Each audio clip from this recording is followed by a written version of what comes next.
Tem uma história antiga que eu gosto muito dela, uma história zen, que conta que havia um jovem que queria ser muito discípulo de um mestre, que era muito sábio. E aí ele ensaiou o que ele diria para esse mestre. Porque, é claro, na hora que ele chegasse lá, o mestre ia perguntar por que ele queria ser seu discípulo. Aí ele ensaia 1000 respostas e ele chega à conclusão que tinha encontrado uma boa. Aí vai lá, se apresenta, pede para ser discípulo, e o mestre vira para ele, óbvio, e pergunta: por que você quer ser meu discípulo, jovem? Aí ele diz: é porque eu sinto uma sede imensa de Deus, uma sede interminável de Deus. Aí o mestre levanta, começa a caminhar na direção de um rio, chama ele para ir junto, ele pensa: bom, devo estar sendo aceito, né? Uhum. Ajoelham os dois na beira do rio, e quando ele menos espera, o mestre pega a cabeça dele e enfia dentro d'água. E segura, e ele se debatendo, e ele segura. Quando ele não aguenta mais, ele solta. Aí o rapaz: que isso, mestre? Você está doido? O que você está fazendo comigo? Psh, calma, me diz uma coisa. Quando você estava lá embaixo, você tinha sede desesperadora de quê? É de respirar, é claro. Pois é, quando você tiver sede de Deus, como você tinha de respirar lá embaixo, você me procura que eu te aceito. Você percebe que isso é uma coisa que não dá para ser simulada, isso está dentro de você. E às vezes é interpretado mal, interpretado como um problema. Às vezes é uma joia, é a tua alma querendo aflorar. E as pessoas interpretam como problema e vão tentar calar a boca dessa voz. Mas é porque dói também, né? Vamos lá, não sou especialista, não sou filósofo, não estudei, mas eu sinto essa vontade de entender um monte de coisa das coisas que normalmente não tem muita resposta. Tipo, cara, estamos aqui fazendo o quê? Existe alguma coisa que una tudo isso aqui? Porque por mais que a gente, que eu pelo menos, que eu vá ler, que eu vá estudar, não sei o quê, para mim a única certeza é uma grande incerteza. E isso machuca, isso é meio desconfortável de um jeito que meio insuportável, sabe? Eu suponho que, bom, você que já está na filosofia há tanto tempo, já está até acostumada com a ideia de que não tem resposta perfeita, né? Mas, ou talvez tenha, mas assim, eu até agora não encontrei uma resposta que não tem a possibilidade de mudar amanhã, né? Então é muito desconfortável, é doído, é dolorido, na verdade. É verdade, é dolorido. Agora, tem uma coisa pior, que é a dor da alienação. É 1000 vezes pior. Mas a alienação, ela me parece mais confortável. Nossa, é um massacre. Existe alguma coisa dentro de você que veio ao mundo para dar um recado. Ninguém veio aqui à toa. Todos nós temos algo a acrescentar ao mundo. E essa coisa está abafada aí dentro. E você não sabe o que é, e você ignora, e você não deixa se manifestar. E qualquer coisa que você faça não traz uma felicidade completa, você tem que estar buscando outra, buscando outra, buscando outra. É como se fosse uma mulher grávida que não quer deixar a criança nascer. A alienação é uma dor terrível, muito pior. Ou seja, a busca é dolorosa, porque ela nunca se satisfaz completamente. Mas tem um grau de satisfação, que você vai crescendo no caminho.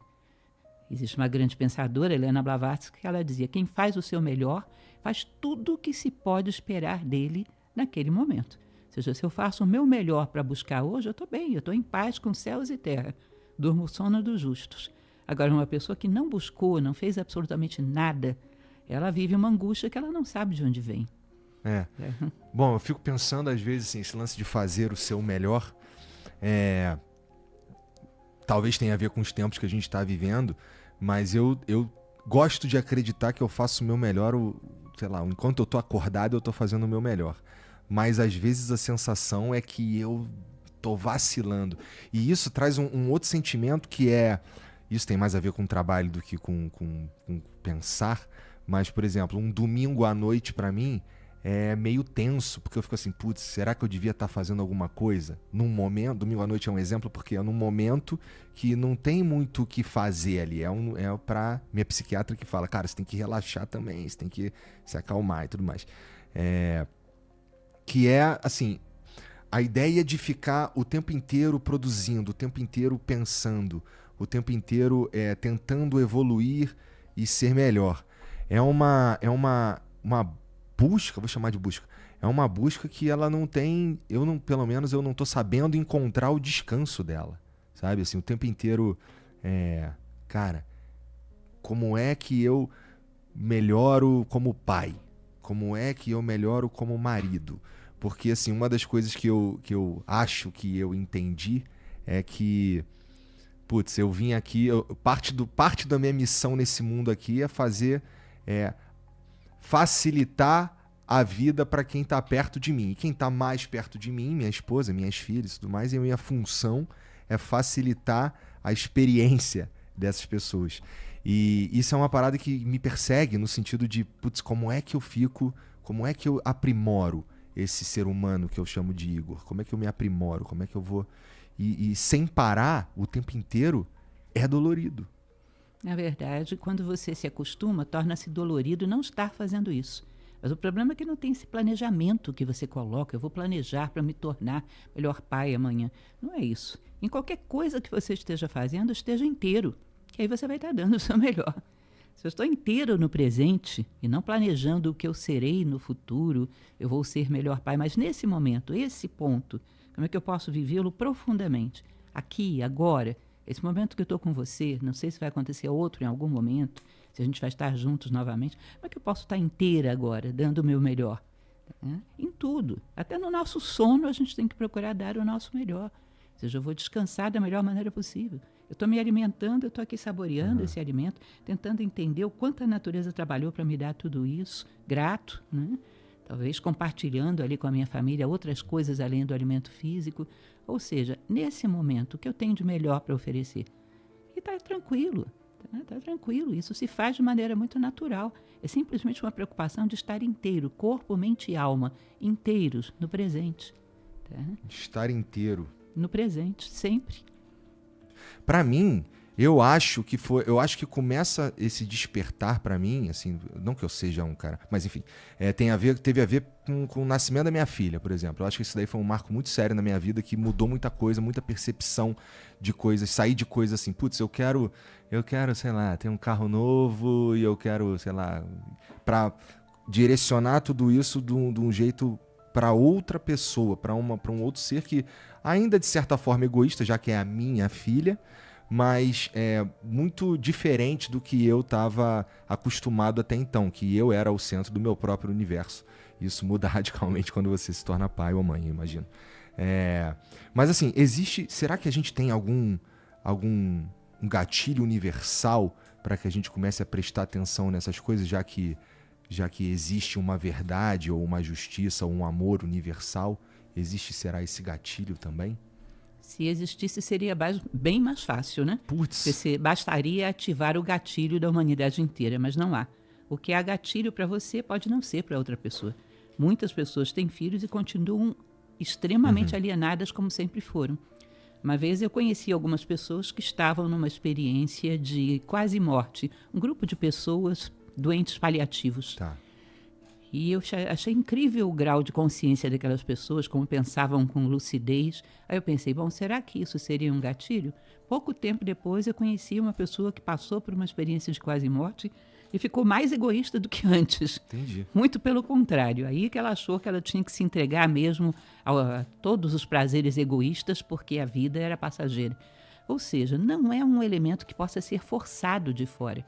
Só costuma dizer, até um pouco lugar comum, né? Que o ovo da galinha, quando o pintinho vai nascer, ele tem que ser quebrado desde dentro e não desde fora. Não existe muito o que a gente possa fazer desde fora. Existe um momento de esgotamento, que é muito variável de pessoa para pessoa. Às vezes pode acontecer muito jovem, às vezes mais maduro, ou às vezes nunca. Para aqueles que acreditam em reencarnação, né? Talvez nessa encarnação não. Tá? Então, o que existe é uma obrigação das pessoas que têm esse gatilho, que despertaram, de ter um certo carinho, um certo cuidado com aqueles que não despertaram. Porque é muito fácil manipular quem está nessa ilusão, né? Nessa superficialidade. Portanto, quem está desperto tem uma responsabilidade para com a humanidade. E a gente... E dá para dizer que a gente está se tornando cada vez mais egoísta, assim, e isso é necessariamente ruim? Sim, eu não vejo nenhuma aplicação, embora várias pessoas já tenham vindo com esse discurso que eu considero meio sofista, né, de que o egoísmo pode ser bom em certas circunstâncias. Eu não acredito nisso. Eu não vejo onde o egoísmo possa ser bom. Ah, mas a pessoa se salva de uma catástrofe. Isso é instinto de sobrevivência. não necessariamente egoísmo. Ela pode se salvar e imediatamente se preocupar em salvar mais alguém. Tá? Eu não vejo nenhuma vantagem no egoísmo. E eu acho, sim, que a gente tem que ser induzido pela cultura, que se você considerar a ideia do Estado, tá? Um Estado ideal, seria aquele que cria todo um ninho, todo um embasamento para ajudar as pessoas a despertarem. E nós criamos um ninho, um embasamento para tornar as pessoas mais egoístas ainda. Provocamos ao extremo os desejos. Provocamos ao extremo a necessidade de um status em cima de coisas superficiais. Provocamos ao extremo a necessidade de estarmos subindo nas costas dos outros e não através do próprio esforço. Enfim, é uma sociedade que preza esse tipo de antivalores, poderíamos dizer assim, que diz que o homem tem que chegar no topo da popularidade, da fortuna, do reconhecimento a qualquer preço. Quando ele chega lá, ninguém pergunta qual foi o preço que ele pagou. E assim, nesse sentido, a gente pode dizer que não só o sistema nos molda desse jeito, mas o sistema, eu quero dizer assim, o sistema capitalista, o jeito da gente viver, nosso modo de vida mesmo, assim, o jeito como se dão os empregos e as relações de trabalho e tudo mais, mas também o Estado em si também acaba nos levando para esse lugar, não é? Por mais que o Estado tenha, não sei se todos os Estados, vamos falar do Estado brasileiro, por mais que a gente tenha aqui iniciativas que pensam no coletivo e tudo mais, o nosso ideal de sucesso acaba sendo sempre o eu primeiro, o eu preciso me virar, eu preciso ter sucesso, e o outro, no máximo, sei lá, os que estão mais próximos de mim eu trago para mais perto para que a gente consiga, sei lá, aproveitar uma vida melhor, e isso às vezes em detrimento de quem está aqui do lado e tudo mais. Meio que isso é tido como virtude. Então, assim, o conceito de virtude não é exatamente universal também, né? A gente pode chamar de virtude coisas que não são, né? Com certeza você tem razão. A maneira como os estados são construídos, as ideias que são cultivadas, com certeza, não só em termos de Brasil, mas em termos de mundo, estimula muito o materialismo. Agora, a gente tem que ter um certo cuidado para não começarmos a praticar vitimização em cima disso. Porque, na verdade, se nós tirássemos todos esses governantes do Estado e estivéssemos nós lá no lugar deles, garantimos que seria tão melhor assim? Porque se a gente não pode dar essa garantia, culpar o Estado pelos nossos problemas é culpar o espelho pelas nossas espinhas. Então, quem de nós está preparado para fazer as coisas serem tão melhores assim? Se nós não temos essa condição, é muito difícil cobrar isso de alguém. Começamos a fazer uma vitimização onde sempre achamos que a solução vem do outro. A solução vem da transformação individual de cada homem, começando por mim mesmo. Eu teria condições de fazer muito melhor do que isso? Será? Aquele priminho que você tem que nunca conseguiu um emprego, está naquela situação difícil, você não praticaria um nepotismozinho, não daria um emprego para ele? Não tiraria uma vantagenzinha? Tá? Pensaria em mudar um sistema de educação para colocar valores, ou acha que isso aí daria muito trabalho, ia mexer com muita coisa? Enfim, o que a gente faria se estivesse lá? Entendi. Mas assim, se a gente fosse pensar que ser bom para começar, ele causa um sentimento bom também, né? Então vamos lá, ser bom, eu não sei se, mas caridade gera um sentimento bom também. Então valeria a pena ser bom ou ser caridoso pelo próprio egoísmo também, não é? Existe, na tua opinião, existe virtude em ser bom pelo próprio egoísmo, para eu me sentir bem? No fim das contas, quem está sendo ajudado, quem está recebendo essa caridade ou essa bondade, não se importa muito, né? Na verdade, o fato de você ser bom, ainda que a princípio você tenha uma intenção de se sentir bem, que isso é uma coisa que acontece muito hoje, há médicos que recomendam, por exemplo, pacientes praticarem trabalhos sociais, trabalhos voluntários para melhorarem, e melhoram. Ainda que você tenha feito para se sentir bem, a prática do bem, ela vai te autotransformando. E daqui a pouco não é simplesmente por você, porque você sente o resultado, você sente a alegria, você sente a transformação na vida daquela pessoa, e isso começa a te dar uma alegria pela alegria do outro, Começa a te dar uma realização pela realização do outro. Ou seja, o bem, quando é genuíno, é muito difícil que não tenha alguma sujeirinha misturada, porque vamos ser nós praticando o bem. E nós, nesse momento, não somos tão puros assim. Mas a prática do bem continuada, ela vai se corrigindo. Kant dizia que a boa vontade é boa em si, ou seja, ela vai se corrigindo na prática, vai se tornando cada vez melhor. Mas nenhuma virtude que a gente vai praticar nesse momento, dado o nível que a gente tem, não vai ter alguma impurezazinha de egoísmo misturada. Salve, salve, professora! Como as religiões auxiliam a resistência da busca pela verdade? E Jesus talvez nunca tenha ido ao Tibete, mas alguma dúvida que o Tibete chegou nele? Amo vocês! Muito interessante essa aí sobre religião. As religiões, a princípio, no próprio nome diz, né? O religare. Teria que fazer uma ponte, de tal maneira que o homem pudesse ter os pés na terra e a cabeça no plano que você pode chamar do jeito que você quiser. Platão chamava do plano das ideias. Algumas religiões chamam de céu, outras de nirvana, seja lá o que for. Mas teria que fazer uma ponte entre o material e o imaterial, entre o concreto e o sutil. Agora, quando uma sociedade entra num processo de decadência, tudo que compõe a sociedade, que é religião, política, ciência, arte, tudo entra numa certa crise de consistência, né? Uma certa crise de bases humanas.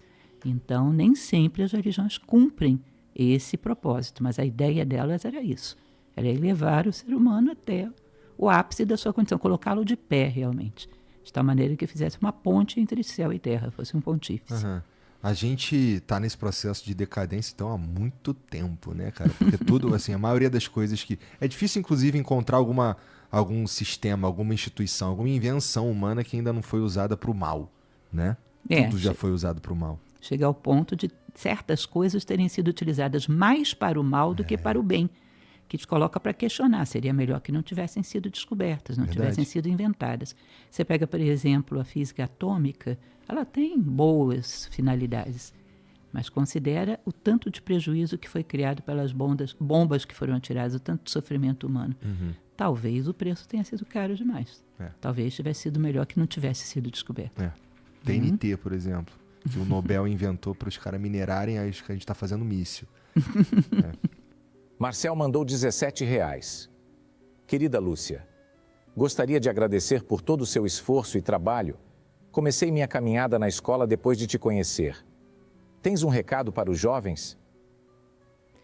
O recado para os jovens é: sejam idealistas, tenham sonhos, não se deixem reduzir pelo mundo atual. Não deixem que o mundo atual diga o que vocês devem ser.